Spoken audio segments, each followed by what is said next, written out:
à tous et bienvenue à ce culte du 11 octobre 2020. Donc voilà, nous allons commencer ce culte par un petit moment de louange, mais avant ce moment de louange, on va remettre ce culte et ce moment à Dieu.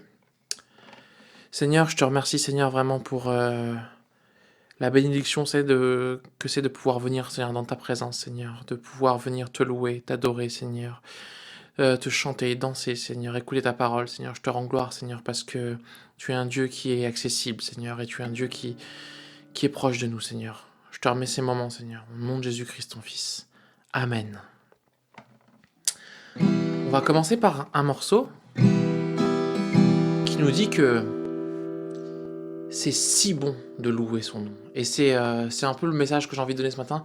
C'est si bon de pouvoir venir dans sa présence, qu'on soit à la maison, qu'on soit à l'église, qu'on soit autre part, qu'on puisse venir simplement dans sa présence et pouvoir louer son nom, ensemble, seul.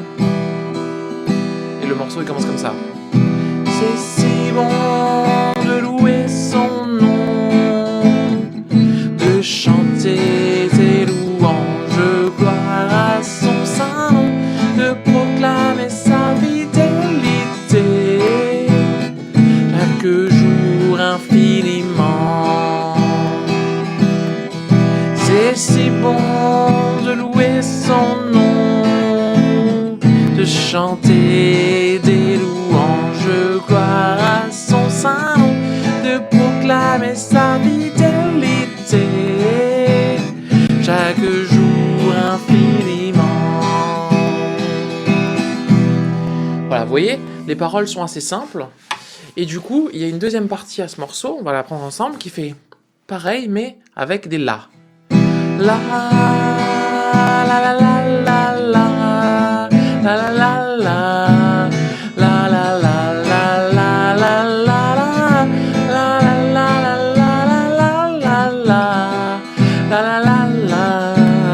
la la la. Et si vous avez la chance d'être deux là où vous chantez, que ce soit dans l'église ou avec nous, il y en a un des deux qui peut chanter c'est si bon et l'autre la la la en canon. Et du coup ça nous fait c'est si bon la. Mais nous, on va chanter tous ensemble avec C'est si bon. Merci Seigneur pour cette bonté. C'est si bon de louer son nom, de chanter des louanges, gloire à son saint nom, de proclamer sa fidélité chaque jour infiniment. C'est si bon de louer son nom, de chanter des louanges, gloire à son saint nom, de proclamer sa fidélité chaque jour infiniment. La la la la la la la la la la la la la la la la la.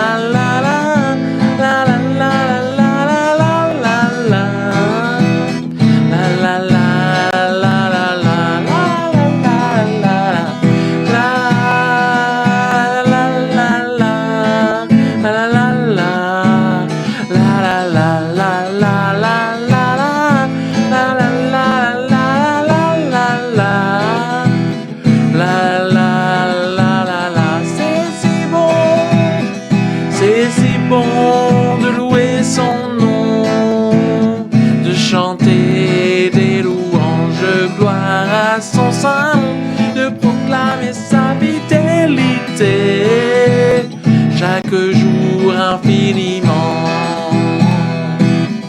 C'est si bon de louer son nom, de chanter des louanges, gloire à son saint nom, de proclamer sa fidélité que jour infiniment. La la la la la la la la la la la la la la la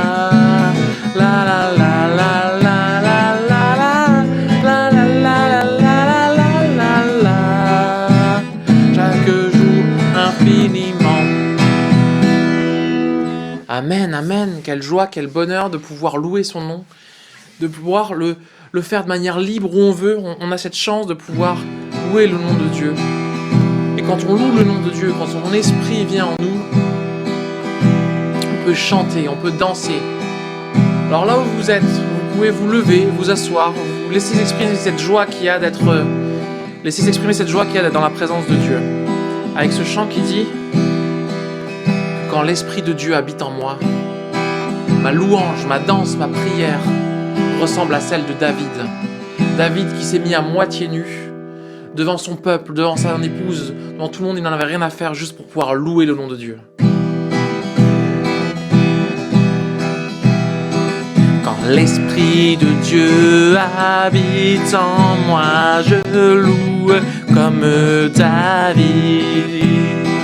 Quand l'Esprit de Dieu habite en moi, je loue comme David. Je loue comme David.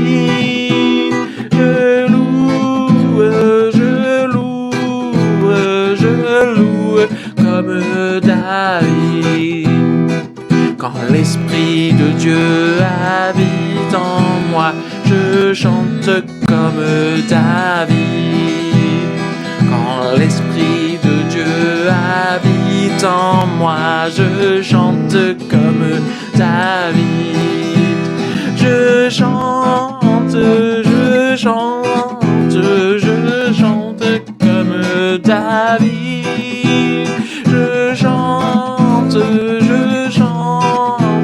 Je chante comme David. Quand l'Esprit de Dieu agit en moi, je prie comme David. Quand l'Esprit de Dieu agit en moi, je prie comme David. Je prie comme David.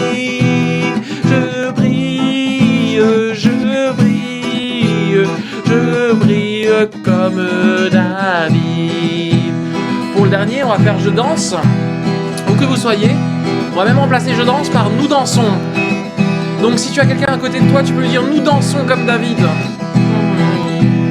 Quand l'Esprit de Dieu agit en nous, nous dansons comme David. Quand l'Esprit de Dieu agit en nous, nous dansons comme David. Nous dansons comme David. Nous dansons comme David. Encore une fois. Nous dansons comme David. Nous dansons comme David. Amen, amen, amen.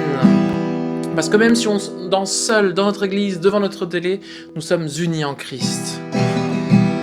Et c'est pour ça qu'on veut continuer dans cette atmosphère d'union, d'unité.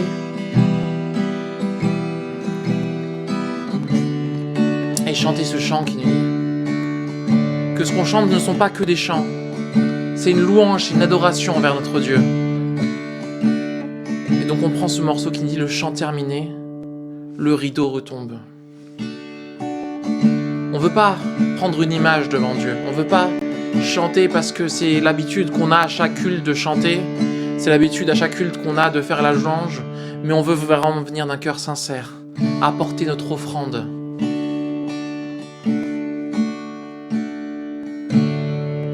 Le chant terminé, le rideau retombe. Je viens simplement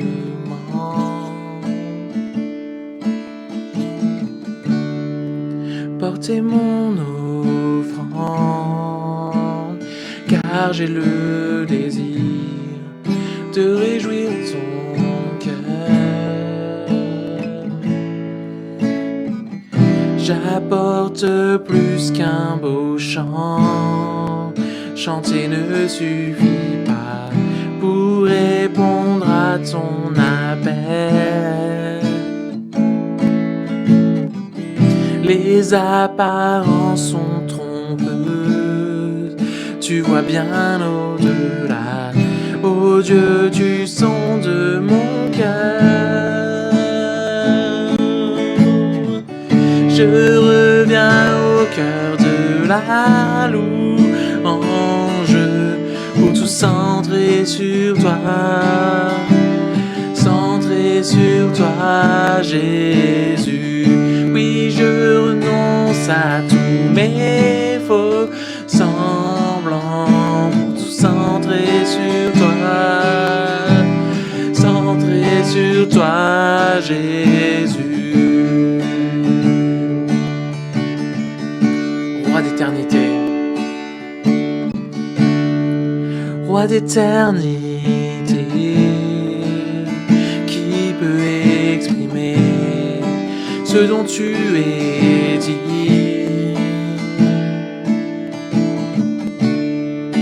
Bien que faible et pauvre, je te donne tout de ma vie.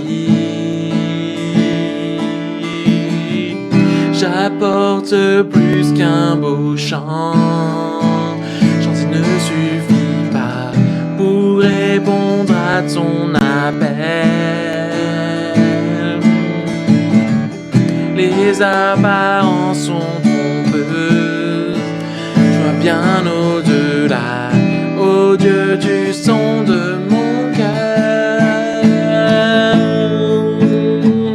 Je reviens au cœur de la louange pour tout centrer sur toi. Centrer sur toi, Jésus. Oui, je renonce à tous mes faux semblants pour tout centrer sur toi. Centrer sur toi, Jésus. Je reviens au cœur de la louange pour tout centrer sur toi. Centrer sur toi, Jésus. Oui, je renonce à tous mes faux semblants pour tout centrer sur toi. Centrer sur toi, Jésus.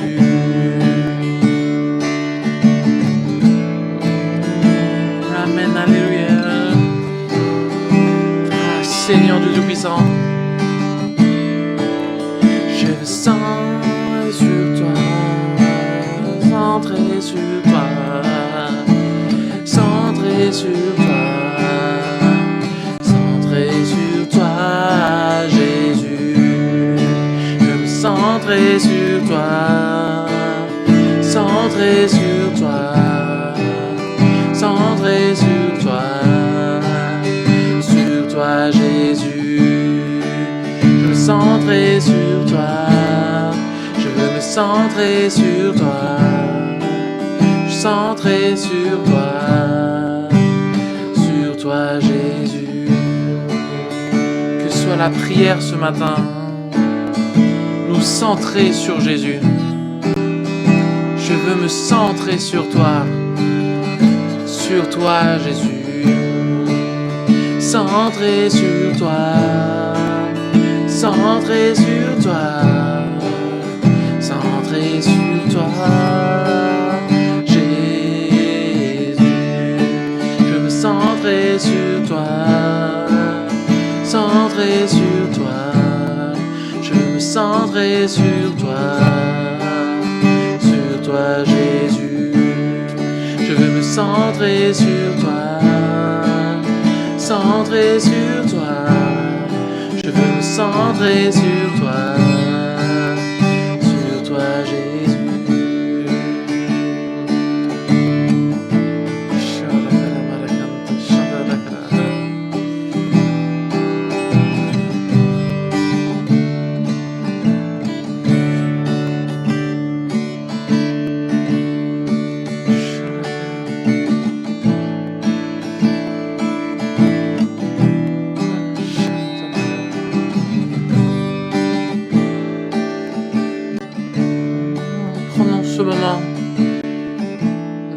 d'adoration, Seigneur. Élevons nos voix là où on est. Seigneur, aide-moi à me centrer sur toi, Seigneur. Pas qu'à l'église, pas que chez moi, pas que devant de la louange, mais à chaque instant de ma vie, Seigneur. Aide-moi à me centrer, Seigneur, sur toi, Seigneur. Dans mes décisions, Seigneur. Dans mes colères, Seigneur. Dans mes moments de solitude, Seigneur. Dans mes moments de joie, Seigneur. Que je puisse me christocentrer, Seigneur. Me centrer sur Christ à chaque instant de ma vie, Seigneur.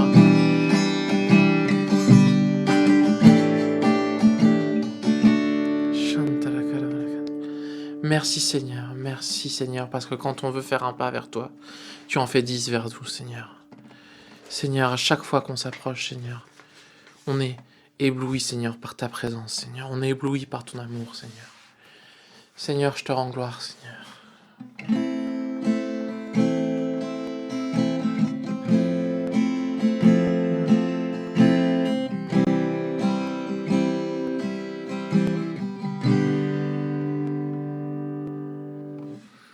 Je viens vers toi dans le secret, en ta présence, je veux rester, tu es, tu seras toujours là.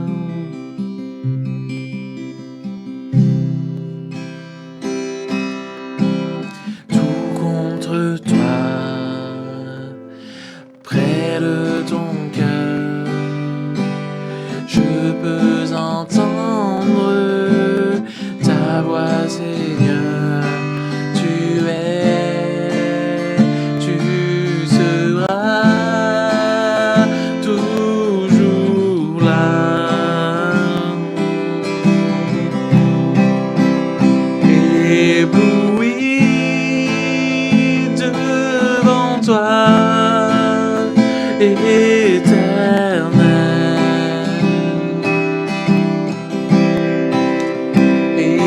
Ébahi par l'amour de ton ciel, je suis là à tes pieds, je viens t'adorer, je désire habiter près de toi, près de toi. Je vois ton bras, je sens ta main, tu me protèges, tu me soutiens, tu es, tu seras toujours là. Ébloui devant toi, éternel.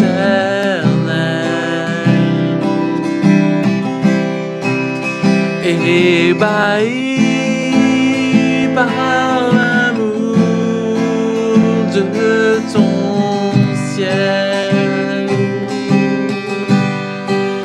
je suis là à tes pieds, je viens t'adorer, je désire habiter près de toi, près de toi, près de toi, Seigneur, oh, près de toi. Oh mon Dieu, je veux habiter près de toi.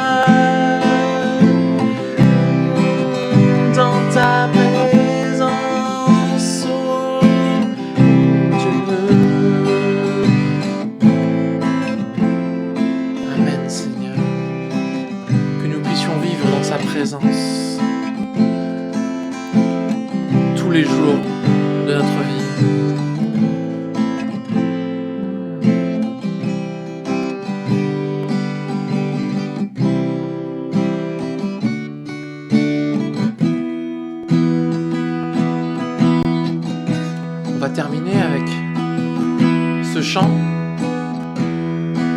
qui dit « Je te donne mon cœur, il ne m'appartient plus. Ce que j'ai de meilleur, tout est pour toi, Jésus. » Et avant le message de ce matin, on va prendre ce temps pour disposer nos cœurs à le donner à notre Dieu céleste. Je te donne mon cœur, il ne m'appartient plus.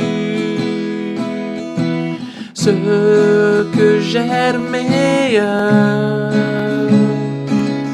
tout est pour toi, Jésus. Un parfum de malheur sur toi est répandu. C'est l'offrande de mon cœur. Je suis à toi, Jésus. Prends mon cœur, prends mon âme, je te donne tout. Prends ma vie, me voici, je te donne tout. Mon cœur est à toi, tout à toi. Mon cœur est à toi, tout à toi.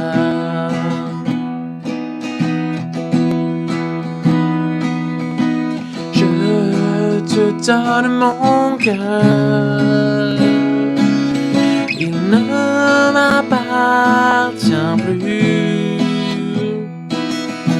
Ce que j'ai de meilleur,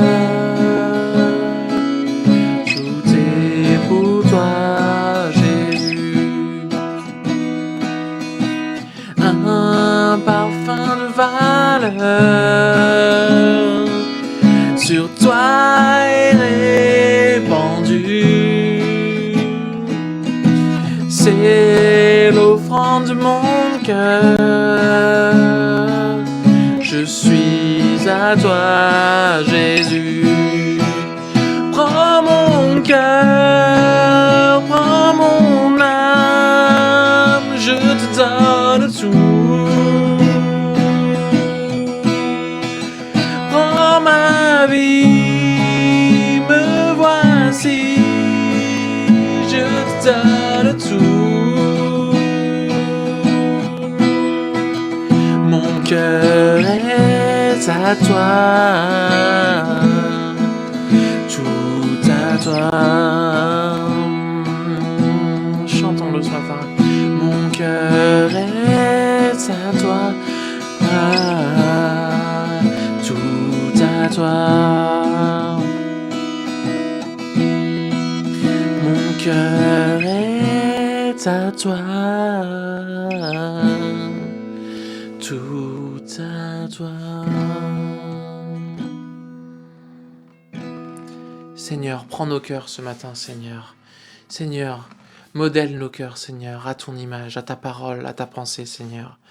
Seigneur, que ce message qu'on va entendre, Seigneur, ce ne soit pas juste un message de plus, Seigneur, que ce message qu'on entende, Seigneur, résonne en nous, Seigneur, que le Saint-Esprit nous aide, Seigneur, à vivre ce message, Seigneur, qu'on puisse l'ancrer en nous, Seigneur. Je te rends gloire, Seigneur, pour le message qu'on va recevoir, Seigneur, et je te prie, Seigneur, de nous permettre de le vivre au quotidien, Seigneur, au nom de ton Fils Jésus-Christ. Amen. Bonjour à tous, je suis très heureux de nouveau de vous retrouver aujourd'hui pour ce nouveau message. Alors j'aimerais commencer tout de suite en lisant un petit texte dans Matthieu, le livre de Matthieu, chapitre 16 à partir du verset 13 jusqu'au verset 25. Matthieu 16, 13. Jésus arriva dans le territoire de Césarée de Philippe. Il demanda à ses disciples, « Qui suis-je d'après les hommes, moi le Fils de l'homme ?» Ils répondirent, « Les uns disent que tu es Jean-Baptiste, les autres Élie, les autres Jérémie ou l'un des prophètes. » Et d'après vous, qui suis-je leur dit-il. Simon-Pierre répondit, tu es le Messie, le Fils du Dieu vivant. Jésus reprit la parole et lui dit, tu es heureux, Simon, fils de Jonas, car ce n'est pas une pensée humaine qui t'a révélé cela, mais c'est mon Père céleste. Et moi, je te dis que tu es Pierre, et que sur cette pierre je construirai mon église, et les portes du séjour des morts ne l'emporteront pas sur elle. Je te donnerai les clés du royaume des cieux, et ce que tu liras sur la terre aura été lié au ciel, et ce que tu délieras sur la terre aura été délié au ciel. Alors, il ordonna aux disciples de ne dire à personne qu'il était le Messie. Dès ce moment, Jésus commença à montrer à ses disciples qu'ils devaient aller à Jérusalem, beaucoup souffrir de la part des anciens, des chefs des prêtres et des spécialistes de la loi, et être mis à mort et ressusciter le troisième jour. Alors, Pierre le prit à part et se mit à le reprendre en disant « Que Dieu t'en garde, Seigneur, cela ne t'arrivera pas. » Mais Jésus se retourna et dit à Pierre « Arrière, Satan, tu es un piège pour moi, car tes pensées ne sont pas les pensées de Dieu, mais celles des hommes. » Alors Jésus dit à ses disciples « Si quelqu'un veut être mon disciple, qu'il renonce à lui-même, qu'il se charge de sa croix et qu'il me suive. » Voilà. Alors le titre de cette prédication, ça va être celui-ci, et vous allez vite comprendre pourquoi. Proclamer, oui, mais proclamer correctement. Alors j'ai choisi de lire ce texte d'une traite, parce qu'en fait il y a deux points intéressants, importants, que je voudrais étudier avec vous aujourd'hui. Ce sont les deux moments où Pierre prend la parole face à Jésus.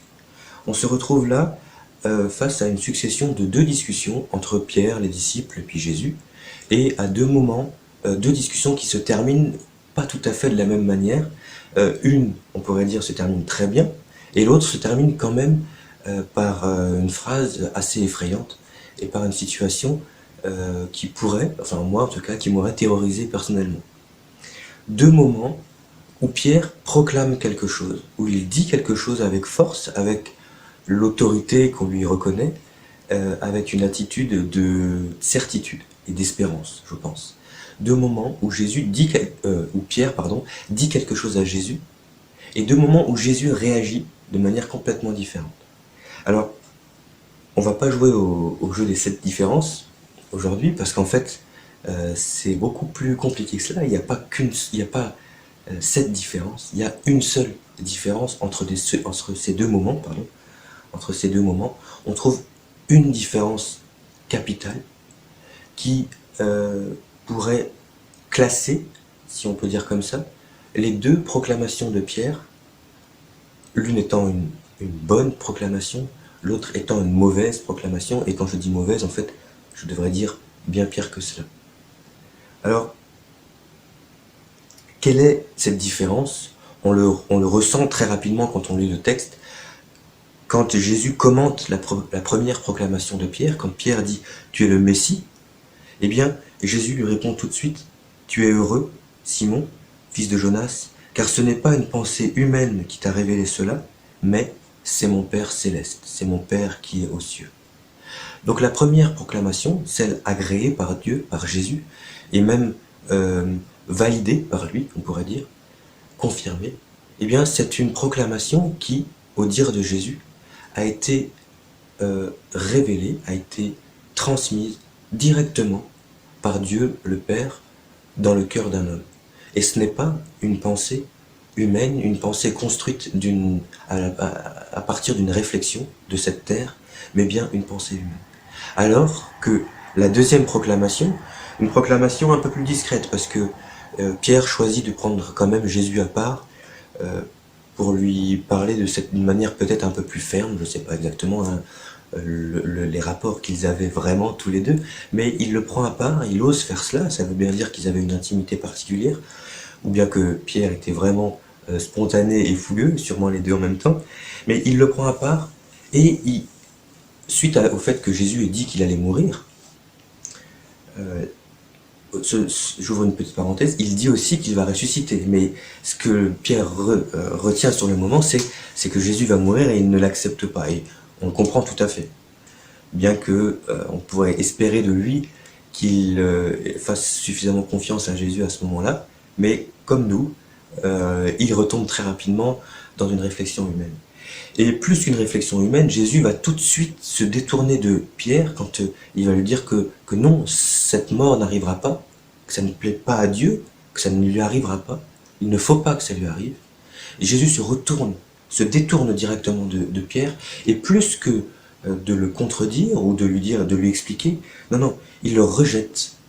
Disons qu'il rejette cette parole, cette proclamation. Il ne l'accepte pas, il ne la valide pas, il ne l'agrée pas. Et il lui donne en plus comme père à cette proclamation le diable, le menteur, le père du mensonge et l'ennemi. Celui qui ne voulait pas, évidemment, que cette mort arrive. Alors là, voilà la différence. Quand on lit ce texte, elle nous saute presque aux yeux, mais il faut bien comprendre que ça se passe en quelque temps, ce moment, ce passage de l'une à l'autre, et bien souvent, nous lisons ces textes-là de manière séparée, comme pour illustrer d'un côté une chose, d'un côté une autre chose. Ce que j'aimerais, c'est illustrer une seule chose aujourd'hui, c'est que proclamer, c'est une bonne chose, on a l'habitude de proclamer. Je pense que notre vie d'église est assez habitée par cette culture de la proclamation. Est-ce que c'est une bonne chose, une mauvaise chose? On peut en discuter, hein, mais c'est une habitude que l'on a depuis très petit. On incite les gens à proclamer les choses, à proclamer la victoire, à confesser. C'est une bonne chose. Proclamer, c'est bien, mais proclamer correctement, c'est bien mieux. Parce que, comme Pierre, il peut nous arriver un moment de proclamation qui sera rejeté par Jésus, qui sera attribué au diable, et qui, du coup, n'aura pas du tout pour effet de construire quelque chose de vivant. Alors, j'aimerais soulever 2 points d'étude, un petit peu de réflexion sur ce sujet-là. Le premier, c'est que Dieu ne rendra pas une chose vraie sous le seul prétexte que nous allons la confesser ou la proclamer. Dire une chose ne suffit pas pour qu'elle devienne réalité. Même si, je m'expliquerai tout à l'heure, même si cette chose-là est un verset de la Bible. Même si cette chose-là est un verset de la Bible. Dieu ne se suffira pas d'une proclamation pour créer quelque chose dans notre vie. Ça peut arriver, mais ce n'est pas la seule condition pour que le bras de Dieu bâtisse quelque chose, crée quelque chose ou agisse dans une certaine direction. J'ai un petit exemple qui est peut-être enfantin, mais vous allez comprendre, je pense, ce que je veux dire. C'est arrivé à mon grand-père quand il était jeune, avant que je sois vivant, quand ma mère était petite, donc. Mon grand-père est parti dans une concession auto pour acheter une voiture. Et il a trouvé sa voiture et il a appelé ma grand-mère pour lui expliquer qu'il avait trouvé la voiture. Et puis les enfants derrière, ma maman, ses frères et sœurs, demandent au téléphone quelle couleur elle est, quelle couleur elle est. Les enfants attachent plus d'importance à la couleur qu'à autre chose. Et mon grand-père répond à ma grand-mère au téléphone ah, elle est très belle, elle est de belle couleur rouge, rouille, rouge un peu, vous voyez, foncé, un peu comme ça, rouille, elle est couleur rouille. Alors ok, bon, très bien, il achète la voiture et il arrive à la maison, chez lui, et il klaxonne pour que tout le monde vienne admirer la nouvelle voiture. Et là, étonnement, toute la famille éclate de rire, parce qu'en fait la voiture n'est pas du tout rouge, elle est vert pomme. Alors est-ce que c'était une blague de mon grand-père? Non, non, non, non. Mon grand-père, il est daltonien, ce qui fait que depuis qu'il est né, il n'a jamais vu la couleur vert. Pour lui, il mélange le vert, il confond le vert et le rouge. Quand il voit quelque chose qui est vert, il le voit rouge. Donc le gazon, chez lui, il le voit rouge, etc. Donc en voyant cette voiture verte, lui, ses yeux à lui, donnaient à son cerveau l'information que cette voiture était rouge. Alors, le fait que mon grand-père ait dit que cette voiture était rouge ne l'a pas rendue rouge. Vous voyez ce que je veux dire? Confesser une chose ne rend pas cette chose vraie, forcément. Qu'est-ce qu'il aurait fallu faire?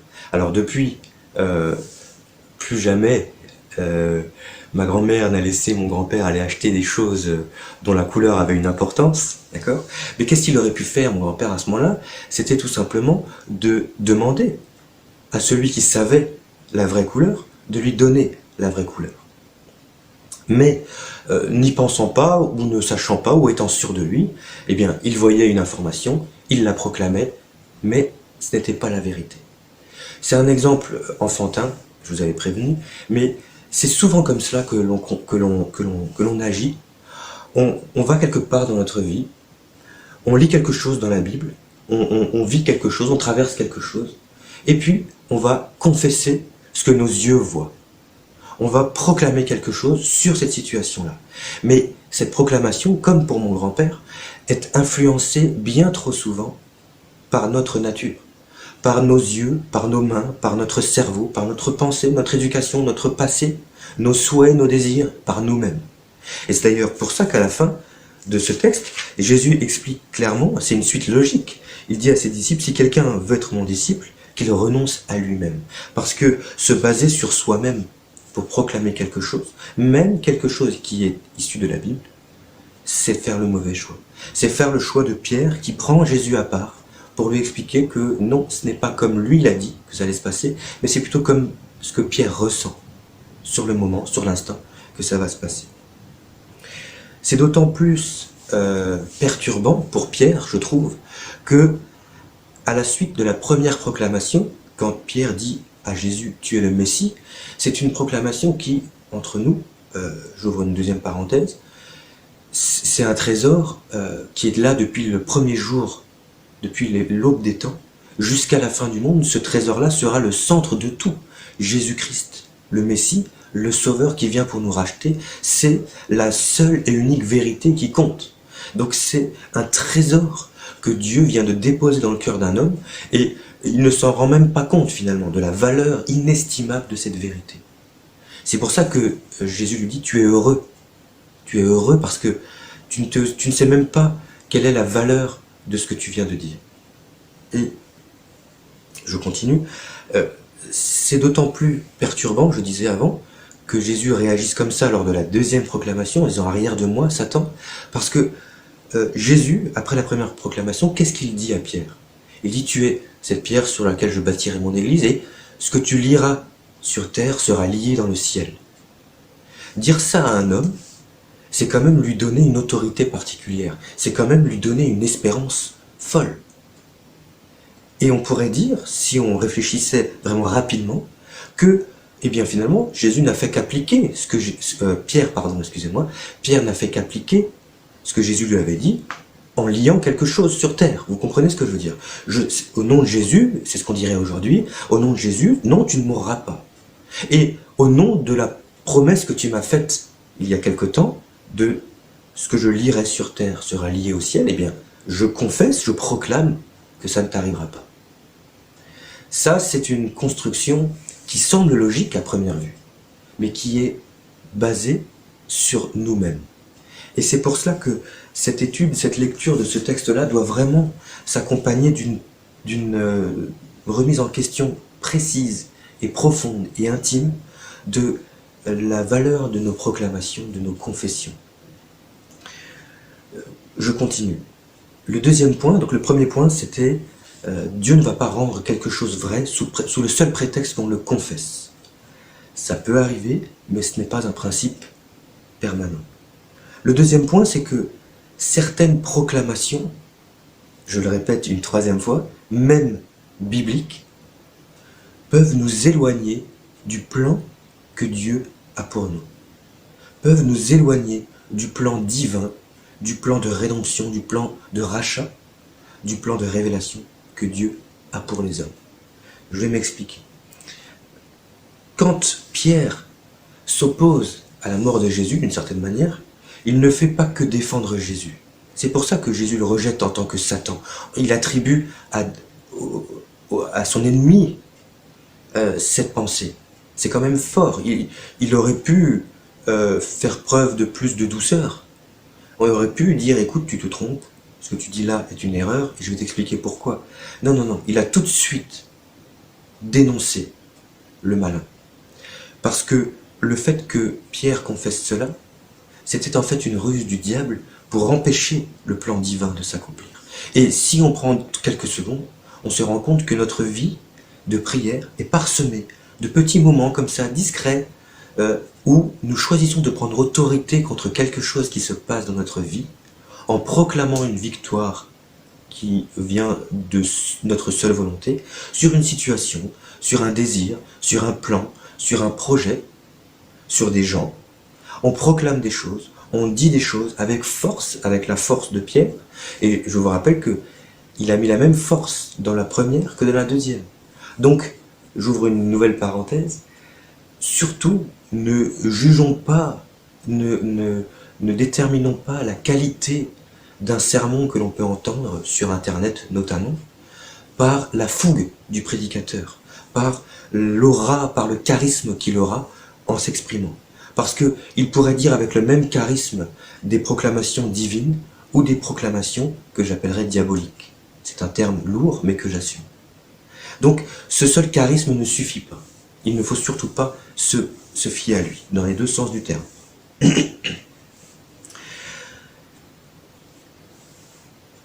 Je continue, je reprends le fil. Jésus repousse fortement. C'est ce que nous faisons bien souvent dans notre vie de prière, en confessant une victoire qui ne nous est pas forcément acquise sur le moment. Jésus nous a dit que personne n'était plus grand, le disciple n'était pas plus grand que le maître. Ça, c'est une pensée qui transpire dans tout le Nouveau Testament. Ce qui est arrivé à Jésus, on va devoir participer. Notre vie va être une contribution à ce qui lui est arrivé. Nous allons participer aux souffrances de Christ pour pouvoir participer à sa mort, pour pouvoir participer à sa résurrection. Tout cela est un cheminement qui nous est déjà acquis, parce que Jésus a tout accompli, mais nous, notre vie, elle est là, elle se passe. Et donc, il nous faut passer par ce chemin. Et bien souvent, ce que nous faisons en proclamant la victoire, en proclamant quelque chose, c'est tout simplement expliquer à Jésus gentiment, sereinement, que nous ne souhaitons pas participer aux souffrances de Christ. Nous ne souhaitons pas participer à sa mort. Sa résurrection, pourquoi pas, mais sa mort, non. Et ça, ce n'est pas une pensée anodine. Il n'y a pas de neutralité, et il n'y a pas de gris. C'est soit noir, soit blanc, soit lumineux, soit ténèbres. Il n'y a pas de lumière tamisée, vous voyez ce que je veux dire? Il n'y a pas de pensée qui serait pas divine, mais pas diabolique, quelque chose qui serait philosophiquement équilibré. Ça, malheureusement, non, heureusement, ça n'existe pas, mais malheureusement, la société actuelle nous distille ça depuis quelques années, comme s'il pouvait y avoir un équilibre entre le bien et le mal, et que finalement, tout n'était que gris. Non. Si la proclamation que nous faisons n'est pas révélée par Dieu, notre Père Céleste, alors c'est qu'elle nous est révélée par le diable. C'est ou l'un ou l'autre. Alors prenons garde, je le dis solennellement, prenons garde à ne pas proclamer trop vite les choses, à ne pas aller trop vite en besogne, avoir ce réflexe, vous savez, dès qu'il se passe quelque chose, je soulève mon drapeau, ma pancarte et je manifeste parce que, après tout, j'ai des droits. Et donc, je les revendique. La revendication est une chose, mais revendiquer quelque chose qui nous a été révélé par Dieu, voilà ce que Jésus agrée, voilà ce qu'il désire, voilà ce en quoi il prend plaisir, voilà les discussions qu'il souhaite avoir avec les hommes. C'est des discussions où il nous entend dire des choses que son Père nous a dites, pas d'autres choses. Et si j'avais été de mauvaise volonté, chose que je ne suis évidemment pas, si j'avais été de mauvaise volonté, j'aurais cherché dans la Bible des versets qui donnaient raison à Pierre lorsqu'il dit à Jésus « Non, non, non, ça ne t'arrivera pas ». Parce qu'on peut très bien sortir des psaumes de leur contexte, sortir des histoires de l'Ancien Testament qui seraient arrivées au peuple d'Israël de leur contexte pour dire à Pierre « Tu as raison de t'opposer à ce que Jésus meure, parce que Dieu ne voudrait pas que Jésus meure, que son fils meure. Qui voudrait que son fils meure ?» C'est pour ça que tout à l'heure je disais, exprès un peu pour provoquer, mais que je disais que même proclamer un verset biblique, ce n'est pas forcément inspiré par Dieu. Ce n'est pas forcément inspiré par Dieu. Et la différence qui va transformer ce livre de mots en livre de vie, c'est que cette parole, ce qu'on appelle la parole de Dieu, nous soit donner ce que la foi vient de ce qu'on entend. Ce qu'on entend vient de la parole de Dieu. La parole de Dieu, c'est bien des mots qui nous ont été dits, qui nous ont été transmis, révélés, déposés, comme une huile qui vient réchauffer notre cœur, notre esprit, notre âme, notre être tout entier. Dieu ne rend pas une chose vraie sous prétexte qu'on la proclame, et certaines de nos proclamations sont rejetées par Jésus parce qu'elles freinent, elles empêchent, elles s'opposent à son œuvre sans même que l'on s'en rende compte. Et avec force, il s'y oppose, il se détourne pour mettre un frein immédiat à cette pensée. Et Jésus dit bien, arrière de moi, Satan, tu es un piège pour moi, car tes pensées ne sont pas les pensées de Dieu, mais celles des hommes. Pensée de Dieu versus pensée des hommes, c'est un message, somme toute, élémentaire. Même Pierre, alors que Jésus lui avait dit, lui avait promis, lui avait révélé que ce qu'il irait sur la terre serait lié au ciel, même Pierre fera cette erreur stratégique de précipitation, de se baser sur ses ressentiments, sur ses sentiments, sur sa volonté, sur ses désirs, pour proclamer quelque chose. Alors comment faire pour nous aujourd'hui?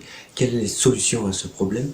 Bien, la première étape, c'est déjà de mesurer ce potentiel problème, ce risque qu'il y a dans la proclamation à tout va, dans la revendication à tout va, dans la manifestation à tout va, de repérer ce risque, de le montrer du doigt dans notre vie et de le voir arriver lorsqu'il arrive. Et comme Jésus, encore une fois, nous sommes ses disciples, pas plus grand que lui, Jésus ne faisait rien sur la terre, dans son ministère, il ne faisait rien qu'il n'avait vu faire par le Père. Il ne disait rien qu'il n'avait reçu, qu'il n'avait entendu dire par son Père. Et lorsque il n'avait rien à dire, il ne disait rien. Et pour avoir quelque chose à dire, que faisait-il? Eh bien, il s'isolait avec son Père, alors que ils étaient l'un et l'autre, ils étaient un avec l'Esprit, ils sont depuis la nuit des temps ensemble. Mais sur cette terre, dans la peau d'un homme, dans le corps d'un homme, il ne se rassasiait que de ce qu'il recevait de son Père. Et il s'isolait avec lui. Et sans doute qu'ils avaient des échanges, des questionnements, des discussions, des directions qu'ils échangeaient ensemble. Avoir cette attitude, c'est comme si nous allions forcer Dieu à nous parler. C'est Jésus qui, je pense, c'est comme si Jésus disait, si tu veux que je dise quelque chose, dis-le-moi, sinon je ne dirai rien. Faire cette prière, c'est quelque chose d'assez risqué, parce qu'il se peut que Dieu ne nous donne rien, parce qu'il ne veut pas qu'on parle, déjà, mais c'est aussi risqué parce qu'il se peut très bien qu'il veuille qu'on dise des choses, mais pas forcément celles qu'on avait prévu de dire au départ. Alors notre partage, que ce soit notre proclamation, notre partage, que ce soit sur notre vie, sur nos circonstances qui nous concernent nous, ou que ce soit pour les autres ou sur les autres, eh bien prenons cet exemple doux, humble et patient de Jésus-Christ, notre Sauveur, qui allait chercher toujours auprès de Dieu ce qu'il devait faire, ce qu'il devait dire, et qu'il ne proclamait que ce qu'il savait pouvoir proclamer. Il ne proclamait que ce qu'il savait qui ne s'opposerait pas au plan que Dieu était en train de dérouler pour les hommes. Je rappelle, Dieu ne crée pas sous prétexte que l'on dit quelque chose. Sa parole crée, la nôtre ne crée pas. Notre parole n'est pas créatrice. Elle ne peut pas créer quelque chose. Ce n'est pas parce que je dis que ma voiture est verte qu'elle est verte. Ensuite, certaines de nos proclamations, bien que bibliques, nous éloignent du plan divin. Et elles sont donc à bannir, à rejeter. Et ensuite, comment faire? Eh bien, comme Jésus, étudions sa vie, scrutons les petits détails, ses habitudes, ses réflexes, ses paroles, comment il réagissait, tout semble, vous savez, tout semble découler de la situation précédente dans l'histoire de Jésus. À chaque fois, rien ne lui résiste. Et rien ne semble être une épreuve pour lui. Rien ne semble être imprévu. Il n'y a pas d'imprévu dans la vie de Jésus. Il y a des choses agréables, des choses désagréables, mais les choses se passent. Pourquoi? Parce que avant de marcher, Dieu lui a dit où il allait marcher. Avant de parler, Dieu lui a dit ce qu'il allait dire. Avant de faire quelque chose, Dieu lui a dit ce qu'il allait faire. Alors, quelle sérénité ça doit apporter, quel plaisir dans la vie de tous les jours ça doit apporter lorsque on fait les choses qu'on a vu faire par notre Père. On dit les choses qu'on a entendu dire. Et j'ai une bonne nouvelle pour nous aujourd'hui, c'est que aujourd'hui encore, Dieu parle à ses enfants. Aujourd'hui encore, Dieu parle. L'adage qui dit on a une bouche, on a deux oreilles, c'est pour parler 2 fois moins que écouter. C'est vrai, alors c'est pas biblique, mais d'une certaine manière, si c'est biblique, parce que la création, c'est nous. Si on s'étudie nous-mêmes, on étudie la création, on étudie Dieu. Et il nous a donné qu'une seule bouche. On a le pouvoir sur notre bouche, on n'a pas le pouvoir sur nos oreilles. Il faut se concentrer, parce qu'on entend tout le temps. On écoute, on entend tout le temps. Mais est-ce qu'on retient? Est-ce qu'on fait l'effort? Alors que parler, c'est un travail que l'on fait consciemment, volontairement. Alors, proclamer, c'est bien. Mais proclamer correctement, c'est beaucoup mieux. Voilà, j'espère que cette pensée, cette étude vous aura donné envie de réfléchir, de remettre en question, s'il le faut, notre vie de prière, votre vie de prière. Et je prie que cela puisse nous illuminer sur une question particulière de cette histoire de proclamation. Eh bien, est-ce que c'est pas parfois un piège que de proclamer à tout va sans réfléchir? Je pense que oui. Voilà, je vais prier et puis je vous invite à continuer ce moment chez vous.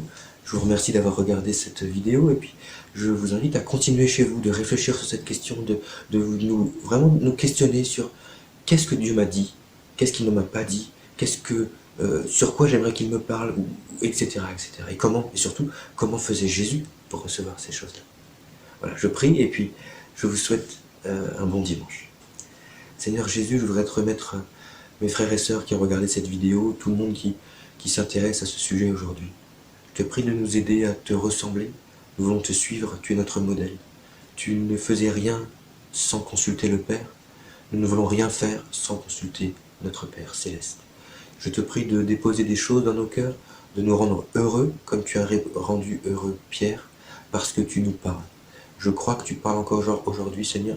Rends-nous attentifs à tes paroles et rends-nous imitateurs de Christ. Amen. À bientôt.